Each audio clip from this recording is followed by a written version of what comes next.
there, how are you going? Welcome back and welcome to my very messy sewing room. I'm glad you're only seeing this half because the rest really needs organising. But nonetheless, I thought today, why not do a mending marathon with you?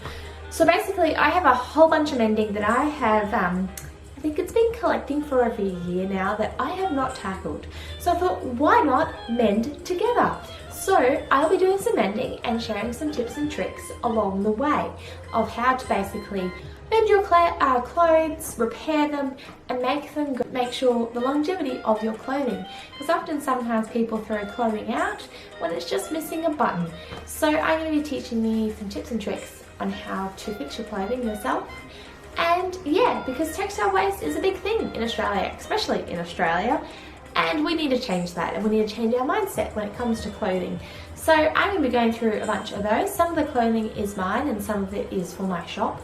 So yeah, it is quite a bit there. So let's get started. I'm going to take each day after work to film a bit of a snippet of what I'm mending and some just general discussion as I go along. So first of all, to get started, I need to sort my mending out. And also obtain the mending because it's in bags and boxes and all sorts of places. So let's get that and let's get started into my mending with me marathon video. I hope you enjoy it. In case you're wondering, meet Sharon. She is a pointu tutu that I made in high school. And now she's sitting here in my sewing room with my lovely face mask I made also in high school as an art project. So she's just chill in the corner and she's going to help us mend today. 23 kilos of textile clothing waste is thrown out each year per person in Australia. That is a crazy statistic. I think that equates to about like 15 new pieces in your wardrobe each year or something. Where in the 1940s, they only had probably less than 8 pieces. If you were quite wealthy, you might have had a bit more with rations. If you were poor, you probably only had 3 items that you just rotated or could buy. So that is crazy. So we need to take some philosophies of the 1940s of mend and make do, using what you have rather than buying new. So that's what I'm doing today, and that's pretty much the philosophy of my whole life, to make do with what I've got. And yeah, so what have we got here? We've got a hem that has come undone, so that will go in the hemming pile. What is happening with this one? This one's got some holes in it. I can go there. So we got not mending. Yes, we got. I have found all the bags of mending.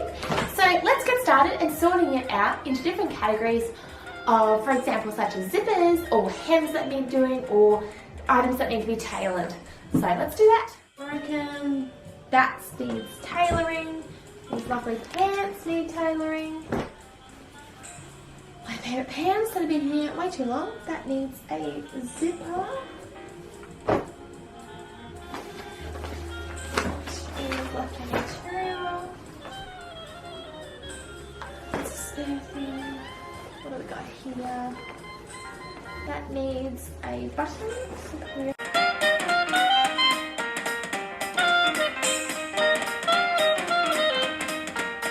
Mending some zips. So this pair of pants has been mended quite a couple of times. As when I first bought it for $5 at a sample sale, it had no zip. The zip was broken. So I've always been daunted by zips, but ever since like practicing and actually just getting on with it, I've actually conquered doing zips and replacing zips. I've also learned that most sewing machines with their zipper foot, most have a little groove on the zipper foot so you can get closer when putting the zip in, and that helps with invisible zips because I often, again, daunted by them, but little zipper foots are great. Just do some research on the zipper foot and brand of machine you've got, and you can probably do invisible zips without needing an additional attachment. So with this guy here, I put in that new zip the other week, but it appears that it's not long enough, like the length of it is not practical for wearing them, so I'm going to fix this up. The box, I've removed the dodgy zip And unfortunately this was the best one I could find. It's a bit glitzy, I suppose you could say. But I'm hoping to insert it so that you can't really see the teeth. A bit like that. Teeth. Teeth. Your teeth. So I'm going to put that one in. Yay! Slowly winning.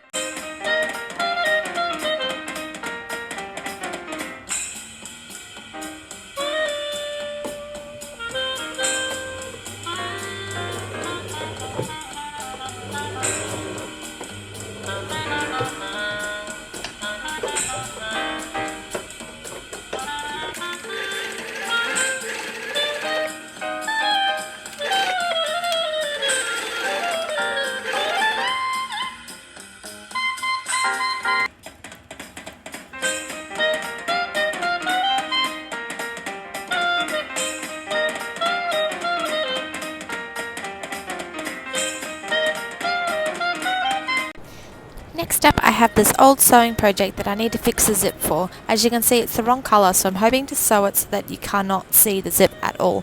But unfortunately, this is going to take a lot longer.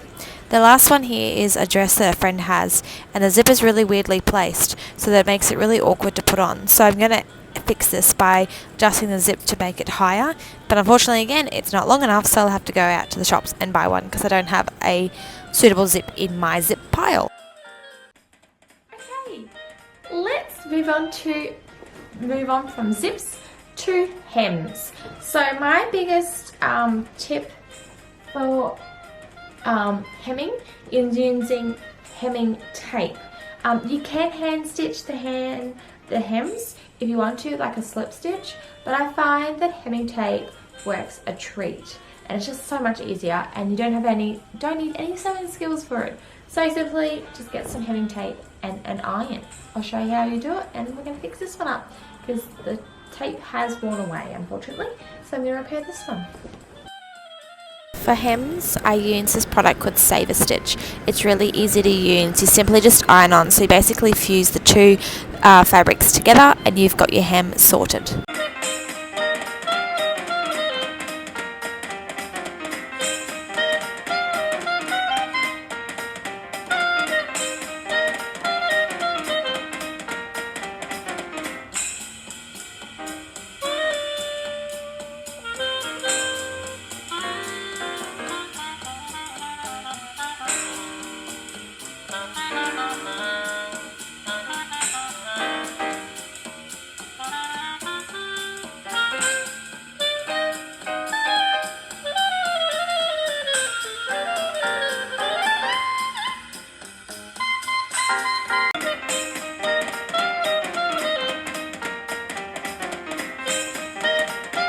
After doing the hemming, I'm now on to some tailoring of my clothes.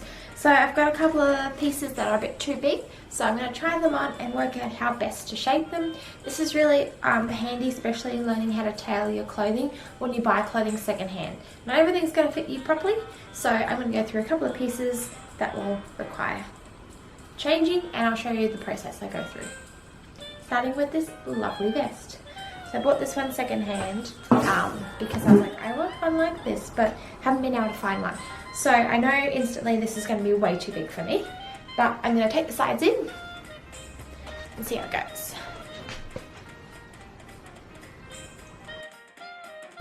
So for this one, I'm just going to take in the sides, and to be more tailored to me, tailor it a bit, and yeah, they'll be sewn up on the sides there. Let's see how we go.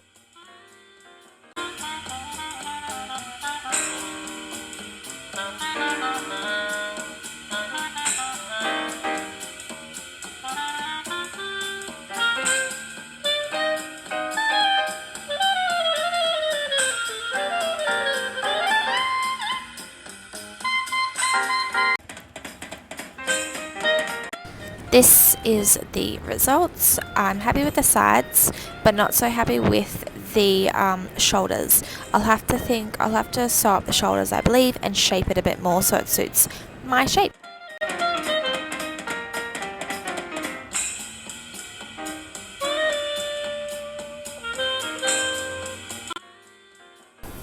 Next up, I've got these pants that are a bit too loose in the waist, so I'm just going to use the existing darts to take them in.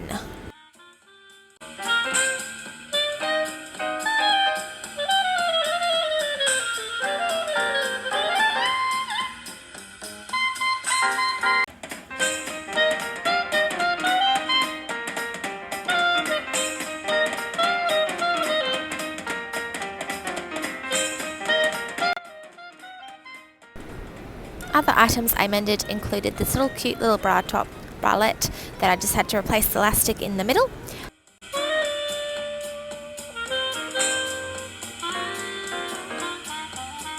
I also fixed this dress. A side seam had come undone at the end, so I simply sewed that up. Super easy.